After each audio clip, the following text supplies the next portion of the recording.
Bienvenue à vous sur le plateau d'Onzito, sur Médiane TV. Bien sûr, toute l'équipe est très heureuse de vous retrouver une nouvelle fois pour deux sujets, on va dire, relativement complémentaires. Laissons nos enfants prendre des risques pour développer leur immunité face à la vie. Et ensuite, on va parler d'immunité, de système immunitaire, comment le cultiver, comment le développer, comment le sauvegarder avec le docteur Mustapha Noudali. Pour notre sujet autour des enfants, je vous présente mes intervenantes dans une fraction de seconde. Restez avec nous sur Médiane TV, bien sûr.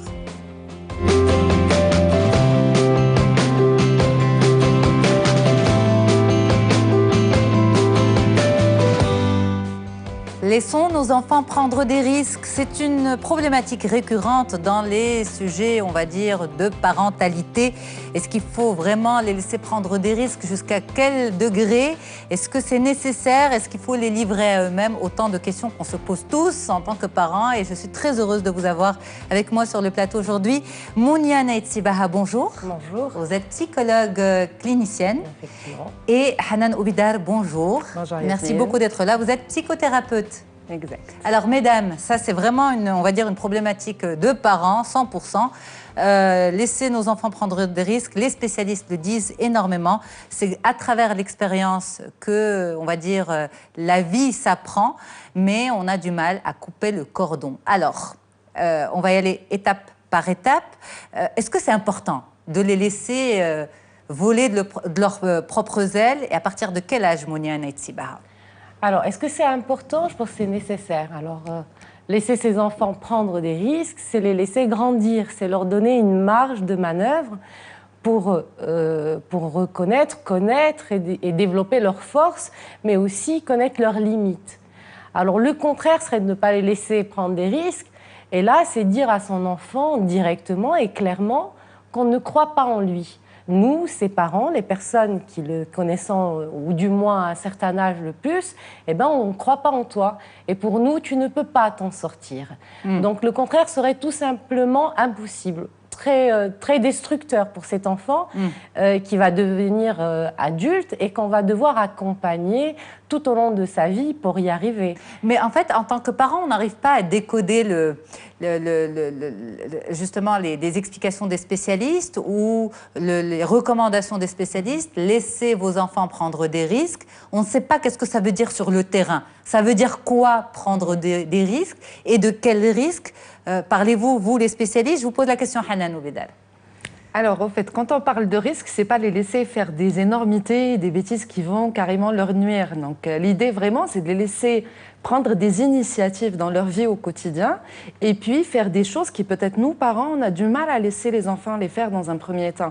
Malheureusement, aujourd'hui, les parents, quand on pose la question, on se rend compte qu'ils ont peur.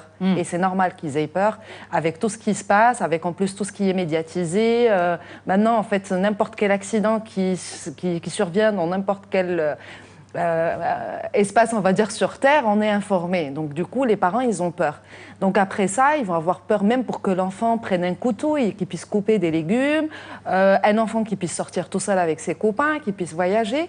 Donc, ce sont des choses qu'il faut, pour les parents, en fait, il faut qu'ils apprennent à lâcher un peu prise. Et bien sûr, chaque étape de la vie, elle est différente. Mais en fait, quand on dit donner la chance à vos enfants de faire leurs propres expériences, de vivre leurs propres échecs. Il ne faut pas avoir peur et être toujours derrière à vouloir gérer leur vie vraiment point par point. C'est ça qu'on apprend, justement. Qu'est-ce qu'on apprend en les laissant faire leurs propres expériences? On va ensuite détailler ces expériences parce que il faut quand même accompagner les parents parce que c'est important. Chaque âge, bien sûr, ses limites, ses expériences, ses dangers. Mais qu'est-ce qu'ils apprennent? Qu'est-ce que ça cultive en l'enfant, Mounia? Alors, un enfant qui prend des risques, c'est un enfant qui va faire, qui va découvrir, qui va vivre une situation d'échec par moment. Et c'est l'occasion jamais pour montrer à un enfant comment est-ce qu'il pourrait justement s'en sortir et que la vie, c'est pas que des choses positives. Eh bien, c'est de l'aider à se remettre sur ses jambes et d'avancer. C'est lui apprendre la vie comme elle est. Si l'homme existe aujourd'hui sur Terre, c'est bien parce qu'il a pris des risques, c'est bien parce que... Mais ça, on le fait surtout avec les tout petits, lorsqu'ils sont dans l'apprentissage de la marche. de la mobilité par exemple, ils tombent, ils se font mal et on les encourage, on dit bravo et on les aide à se relever pour les encourager. Alors c'est ça ce qui est paradoxal, parce que les parents, ils sont tout fiers de dire « mon enfant, il est arrivé tout seul ». Tout seul, absolument. Mais arrivé à un certain âge, ils l'acceptent plus. Ou alors, enfin certains parents, ils n'acceptent plus, ils surprotègent. Alors tout à l'heure, vous avez dit, mais comment on peut faire la différence de protéger et surprotéger? Je pense qu'il y a toujours un mal-être qui se dégage de ce genre de situation. Le parent le ressent. L'enfant le ressent aussi. Et si le parent a envie de ne pas le voir, eh bien l'entourage, il le voit. Je pense que la limite est là où une souffrance commence à se faire ressentir. Est-ce qu'il faut aussi se poser la question, par exemple, pourquoi j'ai dit non? Pourquoi j'ai interdit? Est-ce que j'ai dit non parce que je pense que profondément, c'est pas bon pour lui, ou parce que j'ai dit non parce que ça m'évite à moi, en tant que parent, d'angoisser et de stresser? Alors, je pense qu'il faut beaucoup de maturité pour arriver à ce point où on se dit « je pense que je surprotège mon enfant ». Je pense que c'est difficile pour un parent de se dire « là, je vais loin ». Parce qu'un enfant ou une maman, par exemple, qui va essayer de protéger sa fille contre des agressions et qui va donc l'empêcher d'aller dans un parc, si vous lui dites « mais vous l'empêchez d'aller dans un parc, c'est parce qu'il va la protéger contre les agressions », pour elle, non, c'est logique, ça tient debout. Je l'empêche d'aller dans un parc parce que dans un parc, eh ben, quelque chose risque de lui arriver. Donc, c'est pour ça que je parle surtout de cette souffrance, parce que les parents, et je veux le croire et je le vois, les parents le savent quelque part. Ils savent quand ils sont en train de dépasser les bornes. Et les enfants aussi, parce qu'ils le font ressentir. Alors, il y a quelques enfants qui vont faire le choix de dire oui à tout, de faire plaisir à leurs parents, malheureusement. D'autres vont essayer de se révolter, et puis d'autres qui vont plus ou moins trouver un équilibre parce que quelqu'un d'autre dans la famille va mettre un mot sur cette souffrance, lui dire que ce parent est dans le tort et qu'effectivement, ce qu'il est en train de ressentir est réel. Son père ou sa mère la surprotège. Donc je pense, encore une fois, c'est ce sentiment de souffrance qui se dégage d'une situation qui nous mettra à la limite. Chez l'un ou chez l'autre. Sentiment de souffrance chez l'enfant ou chez les parents. Exactement. Et je pense que de toute manière, les parents le ressentent quelque part. Les parents savent qu'ils sont angoissés, mais ils ne savent pas comment ne plus l'être. Absolument. Et justement, Hanan Oubidal, pour revenir à un autre exemple, cette idée de se poser la question pourquoi je dis non, il y a les sorties scolaires aussi qui posent problème chez certains parents.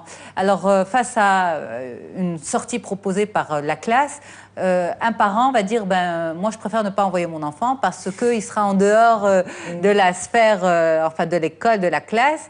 Ils prennent un transport en commun et je ne sais pas si ça va bien se passer. Si c'est un voyage en dehors de la ville, là c'est vraiment plus difficile. Certains parents seront au contraire heureux pour leur enfant de vivre l'expérience, et pour d'autres, eh bien, ça sera véritablement angoissant, quitte à l'empêcher d'y aller parce que, bon, on ne peut pas supporter cette angoisse. Est-ce que ça aussi, par rapport à cet exemple de la sortie scolaire, c'est quelque chose que vous rencontrez ? Exactement, en fait. Il y a même un autre cas que je rajouterais, c'est le cas des parents qui vont accompagner l'enfant dans la voiture familiale. Donc, en fait, ça aussi, ça arrive. Pour éviter le risque. Pour éviter le risque. Et la maman qui est là, qui va suivre l'enfant, qui va l'accompagner même pendant cette sortie. Alors, après, au fait, c'est ce double paradoxe, voilà, d'avoir peur pour son enfant parce que c'est notre enfant. Mais il y a aussi un autre point qui est très important, c'est que pour la plupart des parents, ils ont ce lien avec leurs enfants comme si c'était quelque chose qui leur appartenait. Donc, au fait, ils ont envie d'en faire. Mais ce sont nos enfants. Oui, mais ça ne nous appartient pas, c'est pas un objet, c'est un individu. Oui. C'est-à-dire qu'on a coupé le cordon ombilical et c'est notre enfant, notre rôle, c'est de les accompagner, les faire grandir et puis de les aider à développer leur personnalité, mais c'est pas pour autant qu'ils nous appartiennent. Et c'est ça, en fait, que la plupart des parents, ils ont du mal à faire donc la part des choses par rapport à ces deux points. Un enfant, il a le droit de faire ses expériences, il a le droit d'échouer, de faire des rencontres, même de tomber, de se casser, il a le droit. C'est un peu notre expérience, au fait. Quand on parle avec des mamans, la plupart du temps, je leur pose la question. Vous, quand vous aviez 12 ans ou 14 ans, par exemple, est-ce que vous vous rappelez comment vous réagissiez quand les parents vous disaient non ? Elles me disent, ouais, mais j'aimais pas trop, mais moi c'est normal, j'étais un peu rebelle. Je disais, non, vous n'étiez pas rebelle, vous aviez votre âge de l'époque, qui est 12 ou 14 ans, Et votre fils ou votre fille, aujourd'hui, elle a le même âge. Rappelez-vous comment vous réfléchissiez à l'époque. Oui, rappelez-vous, je suis d'accord avec vous, mais peut-être que les parents disaient non, on réagissait mal, mais aujourd'hui, avec nos enfants, on comprend pourquoi nos parents disaient non. Oui, mais les enfants ne le comprennent pas. Eh bien, donc, en fait, on est en train de refaire le même cycle. Alors, voilà. Alors, très bien. Justement, moi, là, c'est la mère qui parle. Les enfants ne comprennent peut-être pas. Je suis d'accord avec vous, il faut leur expliquer. Exact. Mais laisser les enfants faire leurs propres expériences ou laissons nos enfants prendre des risques, il y a quand même des limites, rassurez-moi. Exactement, il y a des limites. De toute manière, on dit toujours que pour chaque âge, il y a des limites à mettre. En fait, c'est comme une sorte de mur où on va mettre un enfant avec les limites qui sont déjà précisées, qui sont déjà claires pour lui et pour nous. Et plus il va grandir, plus ce mur, on va l'élargir et donc du coup, son espace de vie et de liberté va s'élargir. L'erreur que commettent aujourd'hui beaucoup de parents, c'est qu'ils se comportent avec l'enfant à 4 ans de la même manière qu'ils vont se comporter avec lui à 14 ans. Et ça, c'est ce qui crée les problèmes et c'est ce qui crée les souffrances. Donc, un enfant, on lui explique les limites, il a le droit de faire ça ou pas le droit de faire ça. Et puis après, au fur et à mesure qu'il grandit, on lâche un peu prise et puis on lui donne plus de liberté. Je vais vous donner un exemple qui est vraiment tout simple et des fois presque absurde. C'est l'exemple du feu avec les enfants en bas âge. Si vous prenez un enfant vraiment tout petit, 3, 4 ans, même jusqu'à 6 ans, ils sont fascinés par le feu. Très souvent, ils vont mettre la main dans le feu, ils vont aller chercher s'il y a des briquets, s'il y a des éléments, alors qu'il suffit juste de faire le feu. Peut-être, si on a une cheminée, ben, l'utiliser, sinon juste barbecue, un brasero, et puis mettre du papier avec un peu de bois et l'aider à allumer le feu. Cette fascination n'existera plus, mais il aura vécu l'expérience. Vous êtes sûre? Je suis sûre. D'accord, bah écoutez, on vous prend au mot. Alors, Mounia, justement, il faut mettre des limites pour ensuite les enlever et accompagner l'enfant dans son évolution, mais accompagner ça également constamment de limites. Parce qu'il faut mettre un cadre d'évolution pour cet enfant. Leur donner leur liberté, c'est pas les laisser faire ce qu'ils veulent à n'importe quel moment. Il faut mettre quand même, rassurez-moi, un cadre. Ça, c'est important. Exactement. Le cadre reste important, même quand on laisse un enfant vivre ses expériences. Alors, on parle souvent de limites, de cadres, etc. Et puis, on oublie... C'est les parents qui parlent de ça. Oui, les parents aussi, ils ont leurs limites. Il ne faut pas oublier parce que souvent, les parents, par exemple, quand ils vont surprotéger ou établir des règles, qui restent c'est quelque chose de très subjectif, hein, parce que chaque parent va laisser une marge qui lui paraît à lui assez suffisante. Absolument. Voilà. Mais après, les parents, il ne faudrait pas qu'ils oublient que, voilà, qu'ils ont des limites aussi, que leur rôle de parent est d'abord d'amener, d'accompagner cet enfant vers une autonomie. Il ne faut pas perdre cet objectif de vue, hein, parce que souvent les parents, ils vont trouver cette phrase de laisser les enfants prendre des risques comme une phrase qui va à l'encontre des limites. Voilà, de ce que c'est que le rôle principal d'un parent et qui est celui de protéger et de... Non, enfin, on protège, oui, quand il y a des médicaments et qu'il faut les mettre dans un placard et fermer, mais tous les parents savent qu'on ne peut pas protéger son enfant 24 heures sur 24. Et heureusement d'ailleurs, parce que sinon c'est la fusion totale. Et après, c'est des problèmes psychologiques qui ne vont pas tarder à venir et qui sont beaucoup plus sérieux. Eh ben, aider son enfant, c'est justement lui permettre de se poser aussi à lui des limites. Tout à l'heure, j'ai dit un enfant qui prend des risques est un enfant qui connaîtra petit à petit ses limites. C'est-à-dire que l'enfant peut se poser des limites. Hein. Regardez des enfants jouer, escalader, ils ne vont pas tout se permettre. Ils font très attention. Ils vont tomber, c'est vrai. Mais est-ce grave? Je pense qu'on a tous des cicatrices au genou, au menton, mais ça n'a traumatisé personne. Ce qui peut traumatiser un enfant, c'est de ne pas sortir. Donc c'est le fait justement d'avoir l'occasion de prendre des risques et respecter le rythme de l'enfant, hein. Parce qu'un enfant de 5 ans, il ne vous dira pas « j'ai envie de sortir, passer la nuit chez mes amis ». Voilà, on y arrive à... C'est à 6 ans, 7 ans, mais pas de la même manière à l'adolescence. Et c'est aussi des enfants qui sauront se mettre des limites parce qu'ils connaissent leurs limites. Ils en ont fait l'expérience. Et c'est ça justement la prise de risque, c'est de faire l'expérience d'une situation, une situation de danger ou de risque ou qui va nous permettre justement Mais en même de se temps, moi, connaître. je suis interpellée par ces cas d'enfants. Certains enfants, on entend dire ça. Leurs parents ne leur ont jamais mis de limites. Ils ont toujours eu le droit de tout faire. Et ça en a fait des adultes complètement, on va dire, à la dérive, sans limite, sans cadre. Ça aussi, ça existe. Donc l'excès de prise de risque... Un enfant a besoin d'être accompagné. Il en a besoin. Un adolescent qui se révolte a besoin aussi d'être accompagné. Mais il ne faut pas oublier qu'il est là et qu'il teste. Il teste ses parents. C'est un âge où on dit en psychologie, tu es le père. C'est-à-dire tuer cette toute puissance de ses parents. Tu es le père. Je ne sais pas pourquoi j'ai utilisé ce geste, mais en tout cas, c'est tu es le père. Et ça voudrait dire remettre en question l'autorité, les limites, tout ce que les parents ont pu nous rapporter. Mais quand on est là et qu'on essaye de ne pas être rigide, on donne une occasion à l'enfant de ne pas l'être à son tour. C'est comme quand on se donne le droit de ne pas être parfait. Il y a des parents qui culpabilisent quand ils voient leurs enfants tomber. Et pourtant, ils ne peuvent pas être là 24 heures sur 24. Et puis, il n'y a personne de parfait. Et les parents ne peuvent pas être parfaits. Et c'est l'occasion, justement, pour dire à ces enfants qu'on ne demande pas et on ne leur demande pas d'être parfaits. Je pense que quand il y a une élasticité dans les rapports, je pense que même dans la révolte et cette crise d'adolescence que peut avoir l'enfant, il va utiliser le langage, la communication. Tous ces moyens dont il s'est habitué ou qu'on a utilisés depuis son plus jeune âge. Alors, si j'ai bien compris, laisser ces enfants prendre des risques, ce n'est pas non plus être démissionnaire d'une éducation, d'un cadre. Oui, c'est exactement ça, c'est l'accompagner. C'est très important pour un enfant ou un adolescent de savoir que son père ou sa mère est là et qu'il a tous les droits et qu'il a la possibilité d'aller vers eux. Mais c'est intéressant de les laisser justement venir vers nous et non pas aller les chercher à chaque fois. On va y aller justement parce qu'il faut aussi mettre du concret dans tout ça.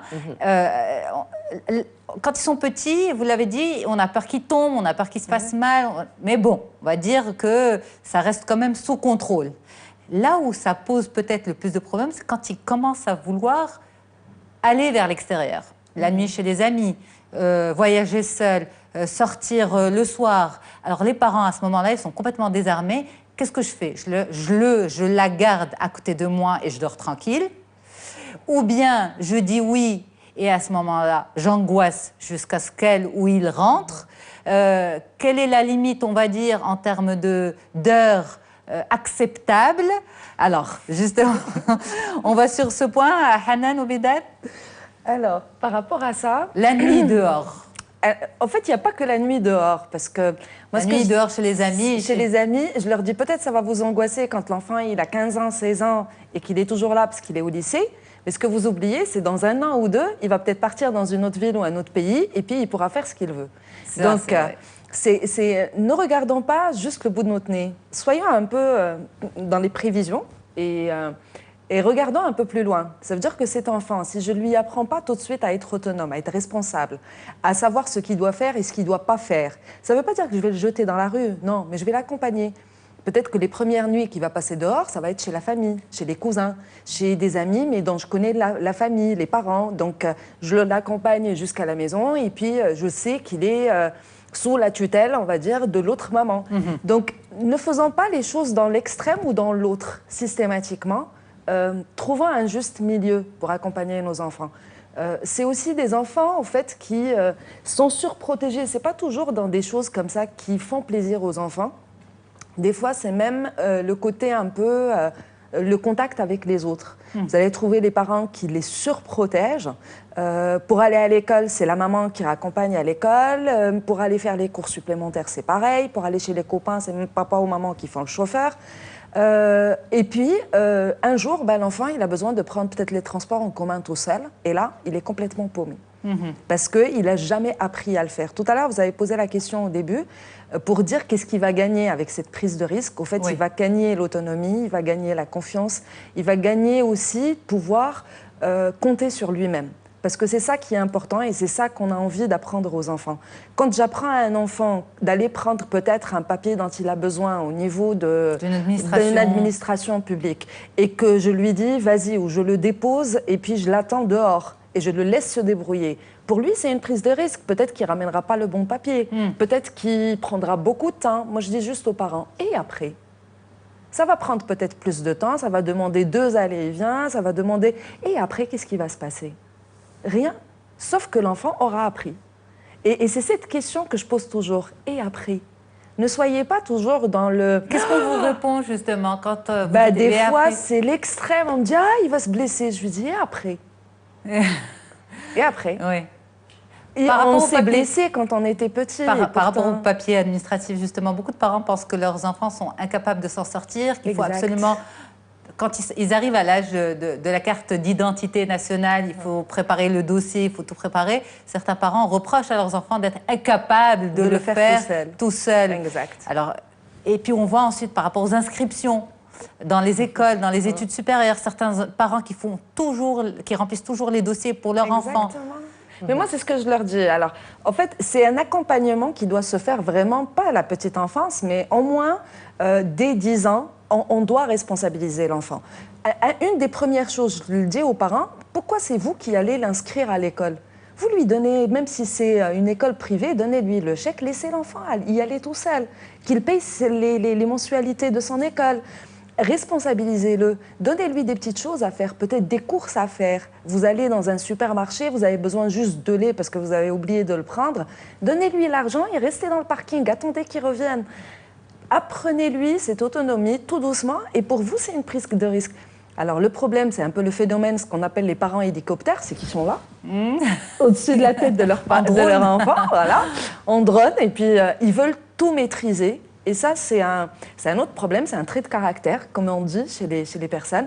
Alors, il y a des parents, des mamans ou des papas qui ont ce besoin de maîtriser ce qui les entoure et surtout les enfants. C'est un besoin de maîtriser parce qu'il y a peut-être une peur à l'intérieur, une forme de fragilité, Mounia ? Alors, moi, j'ai envie de revenir à votre question parce que par votre question, vous répondez à cette question-là. Tout à l'heure, vous avez dit, alors c'est à quel âge ? Qu'est-ce qu'on peut faire concrètement ? C'est quoi la limite ? Eh bien, je pense que c'est ça le problème justement aujourd'hui. Les parents ont envie de bien faire. Oui, alors, on a envie d'avoir un mode d'emploi. Voilà. Pour faire ça. Alors malheureusement, on n'a pas d'enquête au Maroc qui pourrait nous permettre un petit peu de déterminer les causes. Mais aujourd'hui, les parents vont se comporter avec leurs enfants comme si c'était un projet, un projet professionnel. On a envie de réussir telle étape pour arriver à tel objectif et puis quantifier. Si l'enfant arrive à faire telle ou telle chose, c'est qu'on a réussi. S'il n'y arrive pas, eh ben, les parents, ils ont perdu un petit peu de leur spontanéité. Alors, je ne sais pas si c'est parce que les femmes souffrent souvent de cette culpabilité parce qu'elles sortent travailler. Ce n'était pas le cas des grands-mères ou même de certaines mamans. Enfin, quand elles se retournent et qu'elles voient derrière, eh ben, elles voient une maman qui était là 24 heures sur 24. Mais il y a aussi cette surmédiatisation de la psychologie de l'enfant, de l'équilibre de l'enfant, de l'épanouissement de l'enfant. Eh ben, je pense que ça ne peut pas venir et créer une angoisse si elle ne trouve pas origine dans la vie de la personne. Aujourd'hui, c'est vrai qu'on parle beaucoup plus des agressions, de pédophilie, de beaucoup de choses qui nous font peur. Mais je pense que tout le monde est d'accord, la pédophilie a toujours existé. Et les gens savaient qu'elle existait. C'était un sujet tabou. Mais aujourd'hui, il y a une angoisse parce qu'il y a les statuts de la femme, de l'homme, tout est en train de changer. On est en train de reconsidérer un petit peu le statut de l'enfant aussi. Voilà, à travers... Comme une personne, c'est plus un prolongement de soi. La femme a envie d'exister en dehors de son couple et de sa famille, ce qui est une bonne chose parce que ça l'occupe. C'est la moindre des choses, c'est que ça l'occupe. Elle est beaucoup plus épanouie quand elle rentre. Et puis, il y a aussi la culpabilité de « est-ce que j'ai bien fait ?» Et puis, si je me dis que... Est-ce que je suis une bonne mère ? Voilà. Et puis, si je ne suis pas une bonne mère, il faudrait peut-être que je prouve que j'aime cet enfant, que je le lui prouve de plusieurs manières et donc le protéger, lui donner tout ce qu'il faut lui donner. Aujourd'hui, par exemple... Et lui permettre de réussir aussi. Oui, après, réussir, c'est très subjectif. C'est aussi un prolongement par rapport à cette pression, on va dire, de la réussite sociale de façon générale. Ça passe également par la réussite de l'enfant et pour la réussite de l'enfant. Exactement, oui. Exactement. Il y a aussi un autre point. Enfin, tout à l'heure, on a dit les parents, ils ont envie de surprotéger. Et le problème commence à se faire entendre quand l'enfant a envie de sortir. Moi, j'ai envie de dire non. Moi, il y a l'exemple des couches, par exemple. Aujourd'hui, c'est vrai que c'est pratique de faire porter une couche parce qu'on n'a pas envie que bébé ait des rougeurs. Mais on n'est pas obligé de lui faire porter des couches 24 heures sur 24. Cet enfant, il fait pipi, il ne sait même pas qu'il est en train de faire pipi. Il ne peut pas faire l'expérience, justement, de ce malaise, de « je suis mouillée », de « j'ai mal, j'ai envie de devenir propre ». Ça commence très, très tôt, même si ça n'a pas de grande signification pour les parents. Il ne faut pas oublier que l'enfant, c'est ses expériences, les premières. Le rapport avec l'adolescence, couche-adolescence? Non, c'est une façon de laisser. J'ai pas fait de lien. Alors ça, ce serait quelque chose de très analytique. On va pas en parler. On va pas en parler. Voilà. On va marquer une pause. D'accord. Voilà, et on revient pour la deuxième partie. Merci beaucoup, mesdames. Mounia Naïtsiba, psychologue clinicienne, et Hanan Oubida, psychothérapeute, avec nous sur le plateau d'On se dit tout. On revient dans un petit moment sur Médiane TV, bien sûr.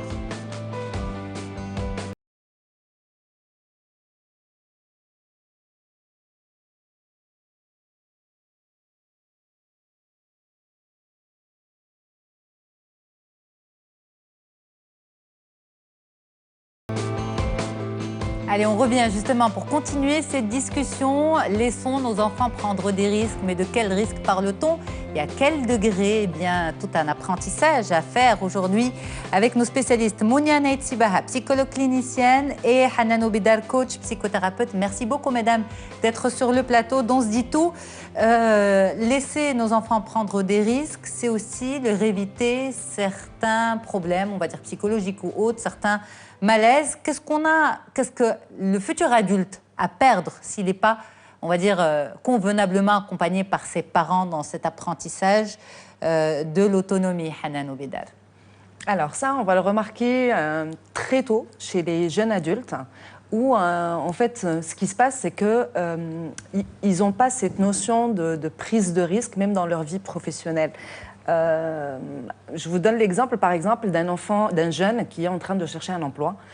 Souvent, on reçoit, par exemple, des CV où c'est le papa, la maman, une tante, un oncle qui l'envoie pour le jeune. Alors que lui, il a du mal à faire cette approche par lui-même, même pour prendre l'initiative de faire certaines choses, parce qu'il n'a jamais eu cette possibilité de faire des choses par lui-même, et même d'échouer, et puis de se relever et de continuer. Donc, du coup, au fait, dans la vie professionnelle ou même quand il devient adulte, il a du mal à prendre d'initiative, il a du mal à prendre ses décisions tout seul. Il va toujours revenir vers les parents pour leur demander. Et ça, on le constate. Nombre de familles aujourd'hui qui souffrent de ça, surtout chez les jeunes couples, où que ce soit l'homme ou la femme, où chaque décision prise dans le jeune couple, à l'intérieur donc de leur petit foyer, ils sont obligés de faire référence et puis de remonter l'élément. Et donc, du coup, en fait, il n'y a plus d'intimité dans le couple et ça crée énormément de problèmes. Donc, tout ça, ça vient de ce manque d'autonomie qui a été vécu pendant l'enfance par l'enfant. Quand un enfant, il n'est même pas capable, par exemple, de choisir le pantalon qu'il va mettre le matin. C'est ce que je dis aux mamans, mais c'est pas grave. Laissez votre enfant s'habiller tout seul et c'est pas grave s'il met du rouge avec du jaune ou au pire, qu'est-ce qui se passera? Rien du tout. Sauf que peut-être il ira à l'école et ses copains vont lui dire « Ah, mais aujourd'hui, tu es habillé un peu n'importe comment. » Ça égratigne l'image des parents, hein, quand même. Voilà, on y revient. Donc, au fait, c'est un peu égoïste de la part des parents. C'est l'enfant objet, c'est mon enfant, c'est mon objet. Tout ce qu'il fait, comment il s'habille, comment il parle, comment il bouge, comment même il se comporte dans la société, c'est mon image à moi. Mais il faut quand même apprendre à ces enfants, ils n'apprennent pas le fonctionnement de la vie de façon générale uniquement par eux-mêmes. En tant que parents, il y a aussi la transmission, l'éducation, on les accompagne. Donc quelle est la limite entre, justement, parce que là, quelle est la limite entre l'éducation que je vais apporter à mon enfant et ce frein que je suis en train de lui mettre pour l'apprentissage de l'autonomie?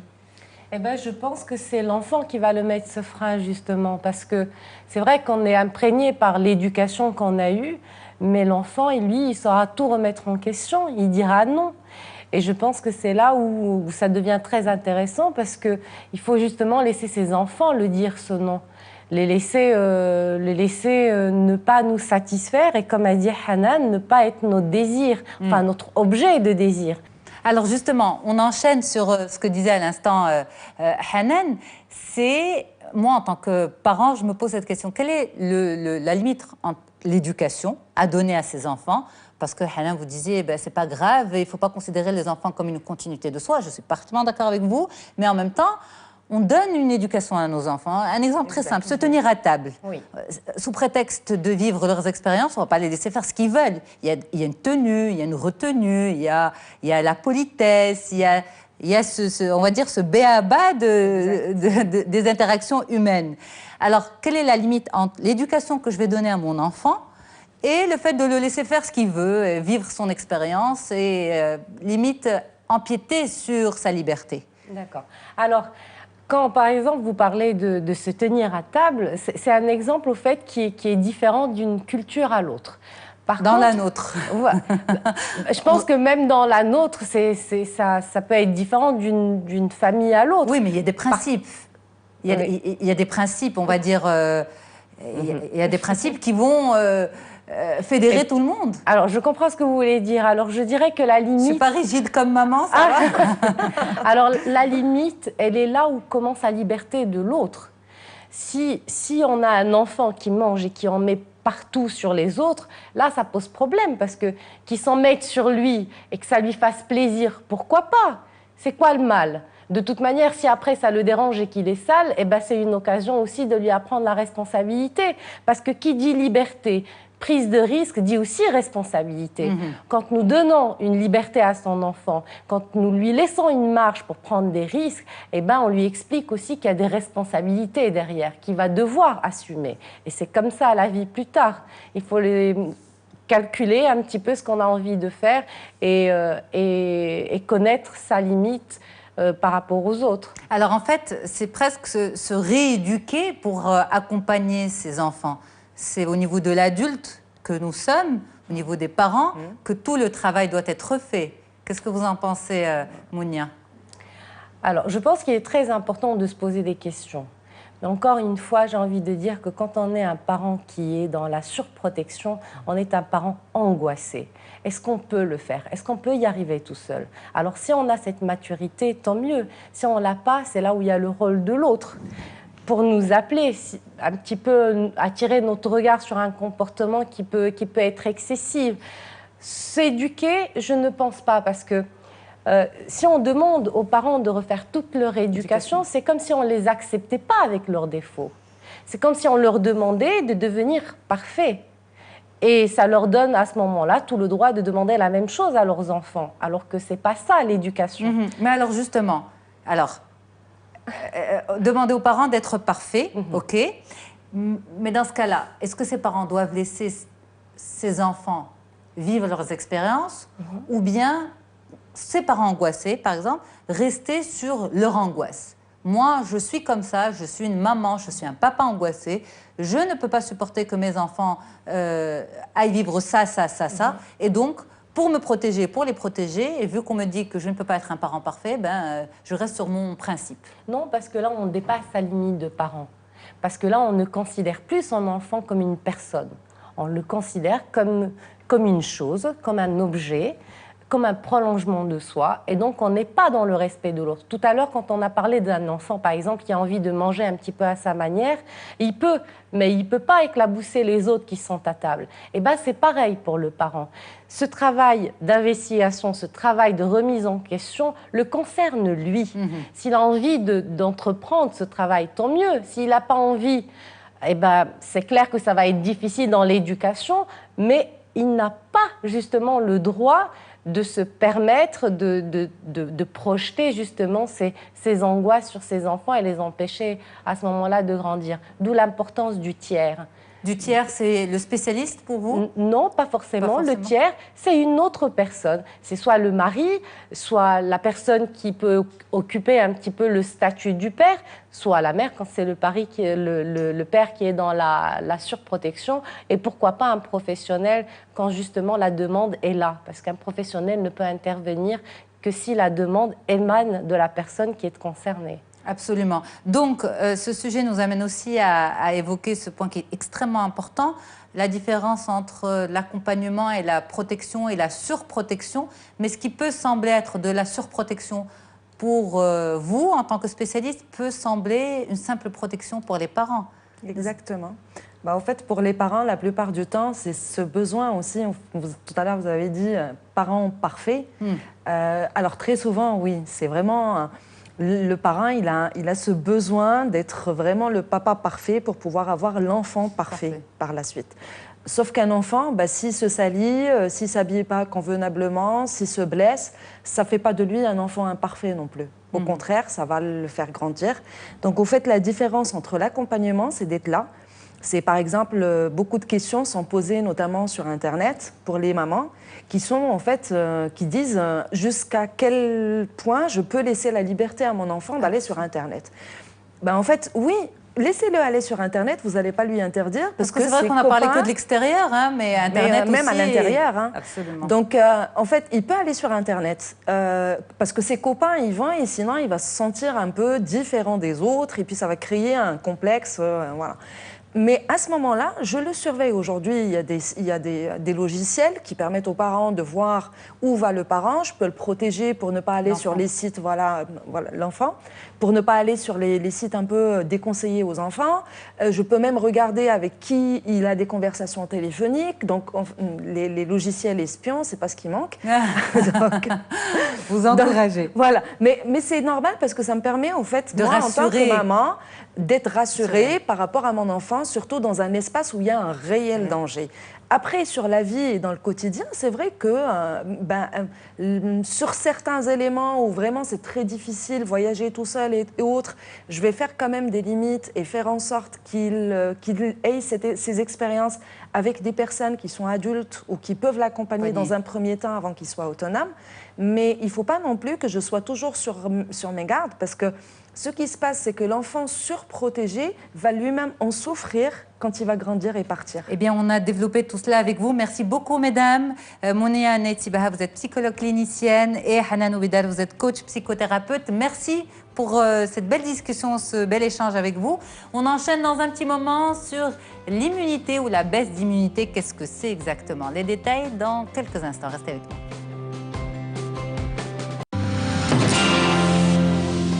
Allez, on enchaîne cette fois-ci avec un autre sujet, mais après avoir justement gagné en immunité, en apprentissage de la vie, eh bien, comment se construit l'immunité de notre corps? Et ça, on en parle avec un spécialiste en immunologie, le docteur Moustapha Noudali. Bonjour docteur, merci d'être avec nous, c'est un plaisir de vous avoir. Marhaba avec Sidi. Donc, aujourd'hui, quand on parle d'immunité, on va dire, c'est vraiment presque un terme qui est rentré dans le jargon, les conversations de tous les jours. Je me sens fatiguée, je crois que j'ai une baisse d'immunité. Je suis faible, j'ai une baisse d'immunité. Ma peau n'est pas bien, j'ai un interne, c'est une baisse d'immunité. La baisse d'immunité, qu'est-ce que c'est exactement? Le système immunitaire, premièrement, c'est un organe qui est protecteur de tout ce qui va agresser le corps. Alors, tout d'abord, depuis que la science... C'est un organe, donc? Ah oui, c'est un organe. Ok, absolument. Parce que quand on parle de système immunitaire, on a l'impression que c'est quelque chose d'abstrait au niveau du corps. Ça se situe où? Le système immunitaire, il est très adhéré au niveau de l'intestin. D'accord. Alors, il est censé de nous protéger des bactéries, des virus. Et tout ça rentre par le système naso-digestif, ça veut dire de la bouche, et aussi du nez. Alors, tous les bactéries et les virus, c'est là où ils se manifestent pour les prendre. Okay, et les présenter à des éléments qui vont s'en débarrasser. Okay, pour rester les macrophages et neutrophiles. Mais lui, il a certains récepteurs très appliqués et il les prend. Et dès que le système de certains éléments qui sont spécialistes à se débarrasser de dès qu'il voit que ce récepteur, il les a présentés à lui, il va les tuer, il va s'en débarrasser. Alors, malheureusement, on n'a jamais pensé qu'il pourrait y avoir d'autres éléments agressifs. Et ces éléments, ils sont dans l'alimentation, qui restent toujours les toxines. Et ces toxines, on les trouve dans les conservateurs alimentaires, d'accord? Parce que ces conservateurs alimentaires, ils sont un peu détournés ou bien ils sont un peu modifiés de leur propriété chimique. Ok, donc là, vous attaquez directement ce qui vient perturber le système immunitaire. Oui, non, mais attendez, alors avant d'arriver à ce qui vient perturber le système immunitaire, donc vous l'avez dit, le système immunitaire en soi est un organe. C'est un organe. Voilà, qui va justement défendre le reste de l'organisme. Tout ce qui va être agressif vis-à-vis de l'organisme. Alors, avant de voir qu'est-ce qui vient perturber, on va essayer de comprendre comment on construit son système immunitaire. Parce qu'on sait que, par exemple, un bébé, lorsqu'il naît, il est protégé par les anticorps de sa maman. Très bien. Pendant certains mois, quelques mois, 6 mois ou pendant la période de l'allaitement. Ensuite, il doit développer lui-même son système immunitaire. Ok, très bien. Il le développe en étant confronté lui-même à certains virus, à certaines bactéries. Très bien. Ok. Alors, vers quel âge on pourrait penser ou croire que le système immunitaire arrive à maturité? Ok. Première chose, c'est que, comme vous venez de décrire, comment l'enfant est protégé par les anticorps de sa maman, et c'est là où on conseille aux mamans, c'est d'avoir une alimentation saine. Non, c'est avant même, lorsqu'elle est enceinte, au moment de la grossesse et de l'accouchement, il est favorable d'avoir un accouchement naturel. Pourquoi? Parce que l'enfant, lorsqu'il passe par la voie naturelle, il y a, dans le milieu où il passe, il avale une certaine colonisation de bactéries qui fait partie d'un circuit de la bouche jusqu'aux parties intimes de la femme. D'accord. Et ces bactéries, c'est des microbiomes. Et ces microbiomes, ils viennent d'être démontrés dans la science, il n'y a pas plus que 4-5 ans. Ces microbiomes, ils sont très essentiels parce qu'ils ont une mémoire, tout ce que maman a subi pendant son vécu. Et là, on prépare l'enfant déjà à lui dire, comme il a un tube digestif qui est très stérile, on lui dit, fais attention, tout ça, c'est mauvais pour ta santé. Alors, c'est un système humoral. Il est né avec, il l'avale, il est humoral. Et donc, en fait, il intègre toutes ces barrières, on va dire, qu'il sera amené à rencontrer, et il développe sa mémoire ses anticorps. Contre ses anticorps. Deuxièmement, il passe au sein. Normalement, on favorise aussi, on conseille aux mamans d'allaiter. Parce que le sein, le lait de la maman, il a aussi des anticorps qui peuvent lui favoriser une meilleure protection jusqu'à ce qu'il développe lui-même ses anticorps à lui-même. Alors, à partir de quel âge? On commence à donner des vaccins. Voyez, oui, on commence mais il y a aussi la formation, on va dire, le contact normal avec les virus, les bactéries. Première chose, on commence à un peu stimuler son système immunitaire avec des vaccins. Et ça commence, je dirais, 3 ans, 3 mois, 6 mois, Absolument. et voilà. Et là, lorsque c'est à lui de développer son système, on l'appelle un système immunitaire acquis, qui veut dire il va l'acquérir selon ses rencontres avec certaines vulnérabilités bactériennes et virales, et voilà. Absolument. Okay. À quel âge son système immunitaire est, on va dire, bien constitué? C'est lorsque un organe qu'on appelle le thymus, qui est au niveau thoracique. C'est là où il y a la maturité de tous ces anticorps qui l'aideront à être protégé. Et c'est en grandissant, plus ou moins.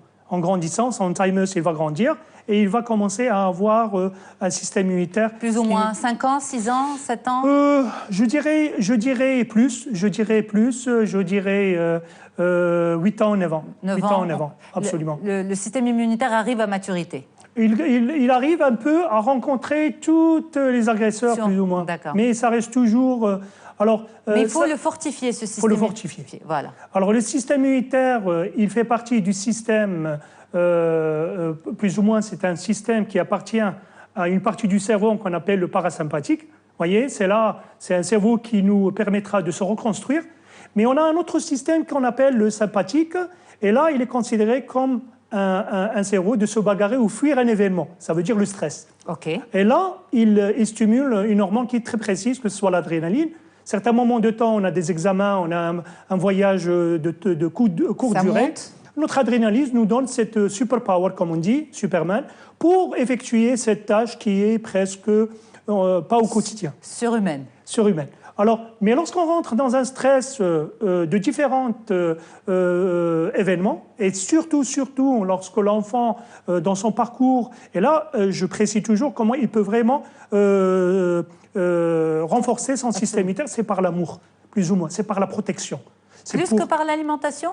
En même temps. Parce que Mère Teresa elle-même, ce qu'elle a dit, lorsqu'un orphelin qui est vraiment, qui a été rejeté par sa maman, on commence à le nourrir et voilà, il a besoin de plus d'amour pour grandir que le lait lui-même.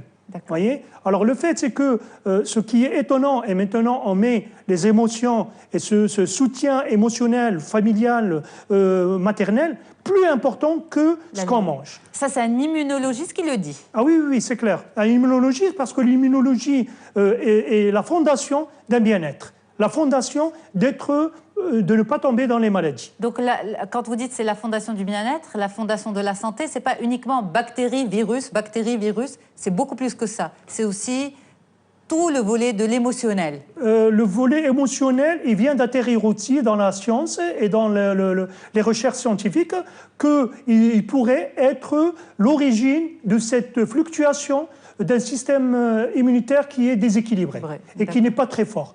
Alors, chaque fois qu'on parle, on parle de stress, parce que le stress lui-même, c'est quoi? Par définition, c'est un événement qui est non adaptable par le corps. Il lui faut plus d'énergie pour le confronter. Gérer, oui. Alors, si je parle de l'enfant, alors si un enfant, vous voulez vraiment lui donner une bonne système immunitaire, il faut qu'il a beaucoup d'amour, il a beaucoup d'attention, il a beaucoup de support. Bien sûr, une alimentation très saine qui n'est pas industrielle, c'est une alimentation à base de légumes et de fruits, tout ce qui vient de la terre, et aussi un sommeil profond. On voit certainement, vous avez constaté qu'un enfant, il dort 14 heures presque.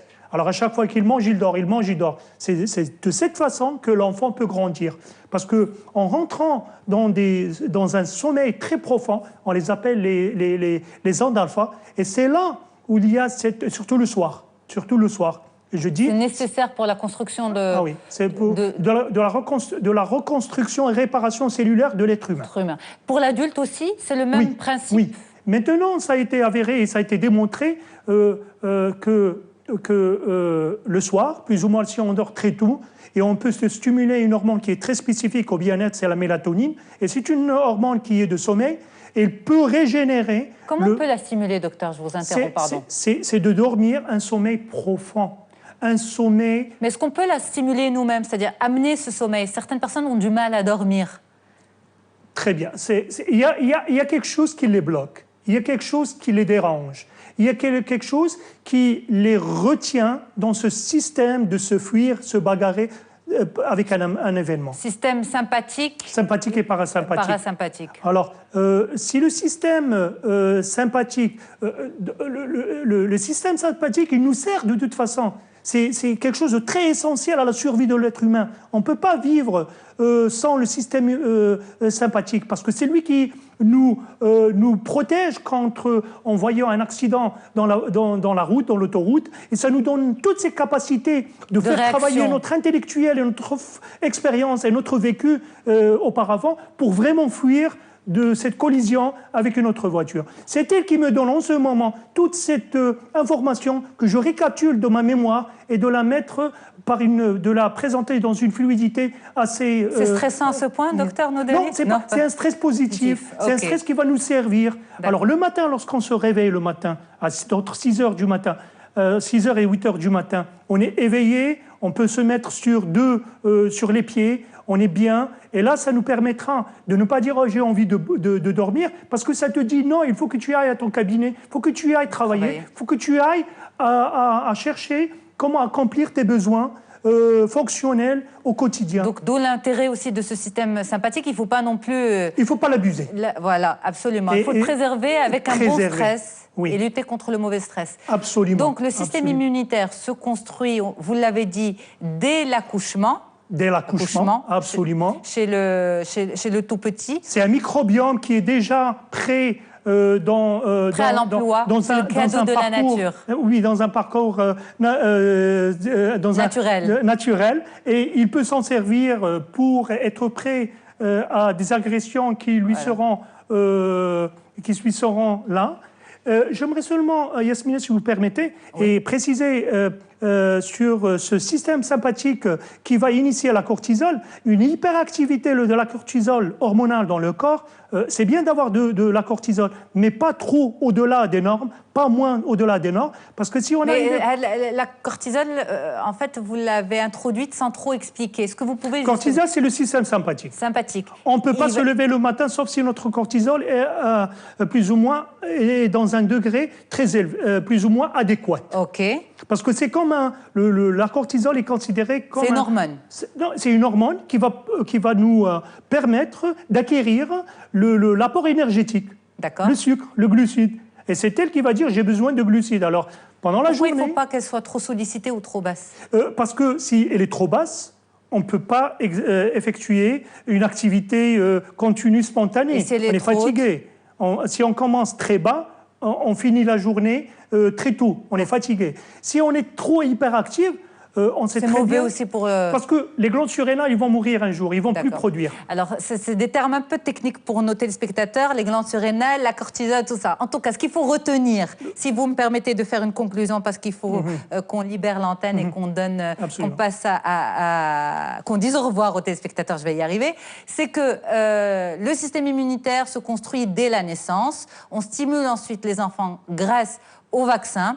Ensuite, la nature fait son travail et par contre, ce que la nature apporte comme confrontation bactéries-virus, etc., il faut l'aider, le cultiver, l'accompagner par une bonne alimentation, un bon sommeil, une bonne hygiène de vie, que l'on soit petit ou grand. Beaucoup d'amour, beaucoup d'amour, vous l'avez dit. Je finirai ça, si tu vis trop dans ton système sympathique... Je ne vous laisse pas finir sur ça, c'est compliqué pour les téléspectateurs. Ça va arrêter le système immunitaire. Une bonne alimentation, beaucoup de tendresse, beaucoup d'amour pour les petits et pour les grands. Support. Docteur Mustapha Moudali, immunologiste, merci beaucoup d'avoir été avec nous pour essayer de simplifier et vulgariser au maximum un sujet qui reste purement médical et purement technique. L'immunité, qu'est-ce que c'est? Eh bien, peut-être qu'on a eu un peu de mal à vous l'expliquer, mais en tout cas, les grandes lignes, j'espère que vous les avez retenues. À très très vite sur le plateau d'On se dit tout. On essaie de tout se dire d'une manière la plus simple possible. En tout cas, tous ces épisodes sont à retrouver sur notre site medientv.com. À très bientôt au nom de toute l'équipe. Et moi, je vous retrouve également sur les ondes de Médien.